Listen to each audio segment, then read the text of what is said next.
अब देखिए, अमेरिका दुनिया भर के देशों को लोकतंत्र का सर्टिफिकेट देता है, ह्यूमन राइट्स का सर्टिफिकेट देता है और कहता है कि अलग अलग देशों में लोकतंत्र खतरे में है और फिर वो अपना हस्तक्षेप करता है। अमेरिका की कितनी संस्थाएं भारत में ही कहती रहती हैं अक्सर कि लोकतंत्र खतरे में है, फिर हमारे विपक्ष के लोग उन रिपोर्ट्स को कोट करके कहते हैं कि देखिए भारत में लोकतंत्र खतरे में आ गया है।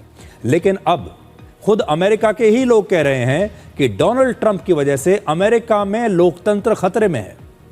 ईरान युद्ध को लेकर अमेरिका के राष्ट्रपति डोनाल्ड ट्रंप के खिलाफ अमेरिका में ऐतिहासिक विरोध प्रदर्शन हुए। 28 मार्च को अमेरिका के सभी 50 राज्यों में एक साथ विरोध प्रदर्शन किया गया, जिसमें लगभग 80 लाख लोगों ने हिस्सा लिया। 80 लाख बहुत बड़ी तादाद होती है और यह बहुत बड़ी बात है क्योंकि अमेरिका की जनसंख्या ही लगभग 34 करोड़ है। 34 करोड़ के देश में 80 लाख लोग सड़कों पर उतर आए। अमेरिका के 3000 से ज्यादा शहरों में ट्रंप के विरोध में सड़कों पर बड़ी बड़ी रैलियां निकाली गईं। आप इन तस्वीरों को देखकर अंदाजा लगाइए कि यह कोई छोटा मोटा प्रदर्शन नहीं, बल्कि ट्रंप के विरोध में एक जन आंदोलन की तरह है। इस विरोध प्रदर्शन को नो किंग्स का नाम दिया गया है, जिसका मतलब है अमेरिका में कोई राजा नहीं है और अगर कोई राजा बनने की कोशिश करता है तो ये उसके खिलाफ है।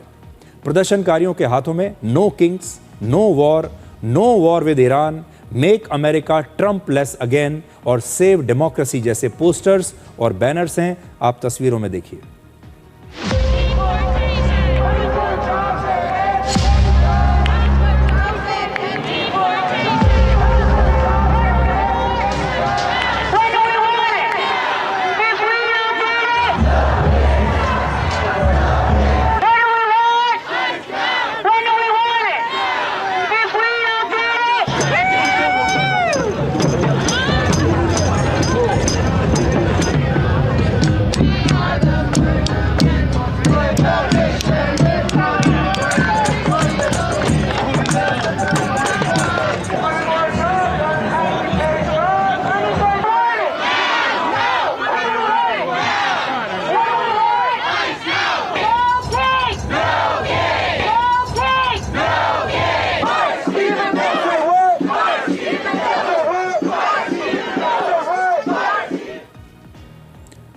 आपको याद होगा, ईरान युद्ध शुरू होने से पहले ईरान के लोग भी अपनी ही सरकार के विरोध में बड़े स्तर पर विरोध प्रदर्शन कर रहे थे और उस समय ट्रंप ईरान के इन प्रदर्शनकारियों का खुलकर समर्थन कर रहे थे।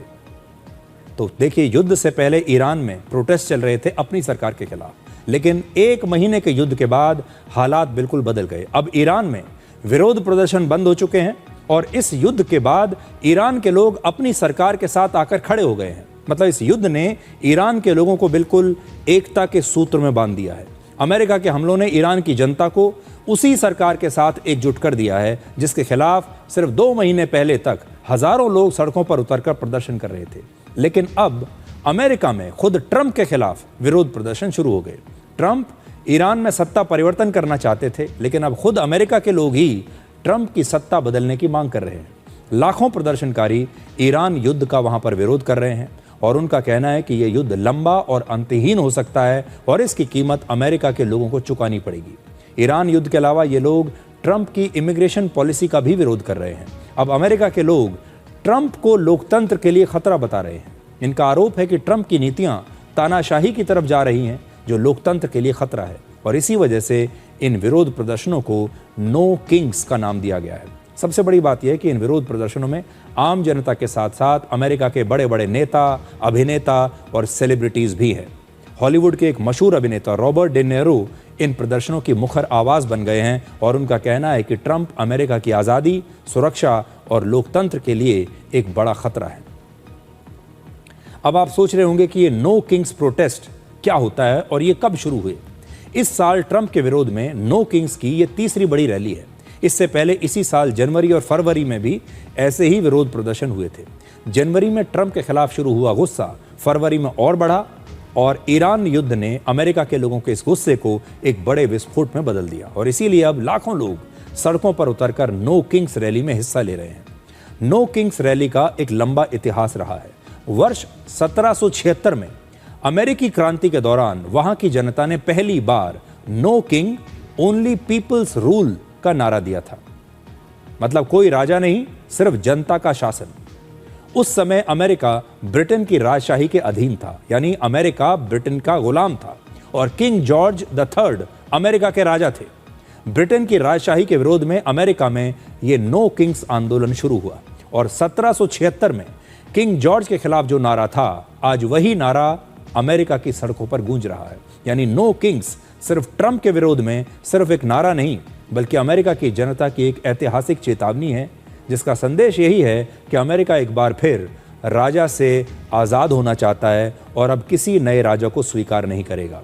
ईरान युद्ध के बाद से राष्ट्रपति ट्रंप की अप्रूवल रेटिंग लगातार गिर रही है और अमेरिका में नवंबर में मिड टर्म इलेक्शन होना है।